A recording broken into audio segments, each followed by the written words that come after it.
TVK Vijay அவர்களை கைது செய்யணும்னு சொல்லிட்டு ஒரு கூட்டம் வந்து பார்த்திங்கன்னா இப்போ கோரிக்கை வச்சு பேசிகிட்டு இருக்காங்க. இன்னொரு கூட்டம் வந்து பார்த்திங்கன்னா இது வந்து விஜய் அவர்கள் மீது தவறு இல்லை, இது வந்து கூட்ட நெரிசலால் ஆன ஒரு விபத்து தான், அது மட்டும் இல்லாமல் போலீஸ் பாதுகாப்பு சரியாக இல்லை, அங்கே வந்து மக்கள் வந்து அதிகமாக அலைமோதுனால தான் இந்த விபத்து ஏற்பட்டுச்சு அப்படின்னு சொல்லிட்டு ஒரு தரப்பு சொல்லிட்டு இருக்காங்க. இதே இன்னொரு தரப்பு வந்து பார்த்திங்கன்னா இது வந்து பிளான் பண்ணி பண்ண ஒரு விஷயம். ஏன்னா வந்து எப்படி மீட்டிங் போகிற இடத்துல எல்லாம் கரண்ட் கட் ஆகுமா, ஆம்புலன்ஸ் உள்ள வருமா அப்படிங்கிற மாதிரி கேள்விகள் எல்லாம் வந்து பார்த்தீங்கன்னா முன் வச்சுட்டு வந்துட்டு இருக்காங்க.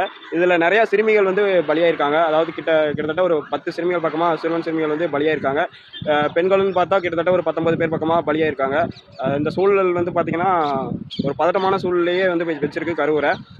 இனிமே வர நாட்களில் இந்த மாதிரி பிரச்சாரம் நடக்கும்போது எந்த ஒரு உயிர் சேதாரமும் ஏற்படக்கூடாதுன்னு வந்து பார்த்திங்கன்னா தமிழ்நாடு அரசு இதுக்கான மேற்கோள் நடவடிக்கை எடுப்பாங்கன்னு நான் நம்புகிறேன். ஸோ கரூரில் நடந்த சம்பவத்தை பற்றி நீங்கள் என்ன நினைக்கிறீங்க அப்படின்னு சொல்லிட்டு மறக்காமல் கீழே கமெண்ட் பண்ணுங்கள்.